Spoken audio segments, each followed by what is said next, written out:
A lot of people complain about this Mercruiser 3.7 engine having a problem with the electrical system, with the rectifier, regulator, and alternator rotor magnets coming off, and the stator getting damaged when the magnets come off, or burning up the rectifier regulator. If people would load test their batteries, they could prevent a lot of problems with damaging their electrical system. That goes for even the alternator equipped engines. And this load tester is well worth the investment. This is an OTC model 3180. It's a 100 amp load tester, and on my boat I've got battery 1 and battery 2, and I've got a switch to go between 1 and 2 or both or off. That's very handy. And the load tester is pretty simple to do. You just hit the switch and watch the meter to stay in the good zone until the coil heats up so hot that you might burn something. That's that simple to load test your battery. A bad battery will go right to the red or the yellow. A good battery will usually go lower initially and then come back up after it's been on for a few seconds, 20, 30 seconds, something like that.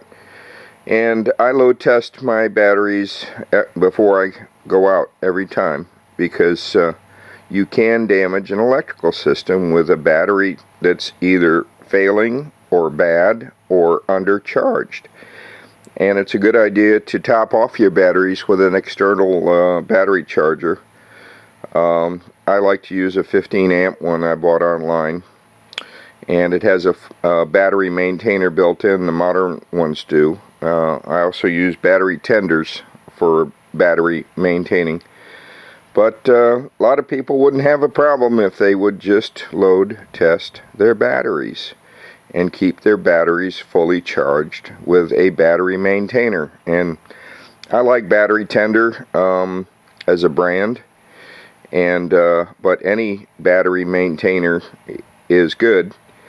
And I recommend flooded cell batteries, starter type flooded cell, because a lot of boats do just fine with those batteries and get the minimum, not the maximum, the minimum cold cranking marine grade battery for your engine. Whatever engine it is, it'll have a spec for the minimum battery. And if the recommendation is 450 cranking amps like it is for this engine, you can go 500 or 600 amps. But 800 cold cranking amps is overkill. And 1,000, I don't like the 1,000 because they're not as durable as the 600s are, because when you get higher crank, they really pack the plates in there tightly in a Group 24 battery, and it's just no room. So they develop a little bit of deterioration internally to the battery, and they short out a cell, or there's a little contamination of any kind over time. And the more cold cranking amps in a Group 24, if you go to a Group 27, that's a whole different animal.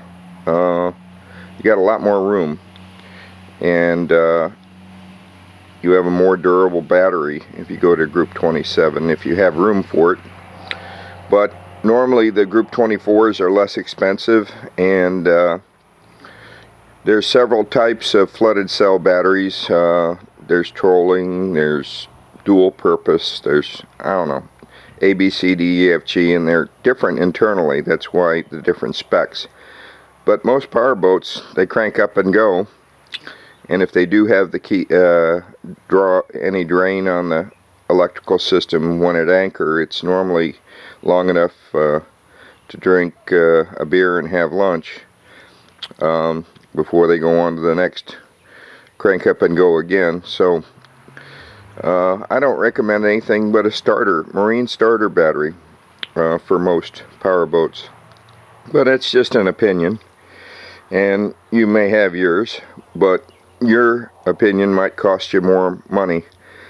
And AGM batteries are fine as long as they're used with an electrical system designed for AGM, because they have a lower per cell voltage, and you can actually burn up a AGM battery if the electrical system can't be adjusted for an AGM optimum output voltage. And I know this is real technical, but stay away from the AGM. It's just a waste of money and your time.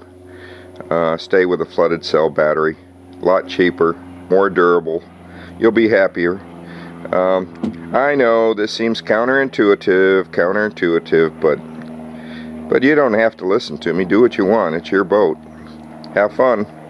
Be careful. Be safe.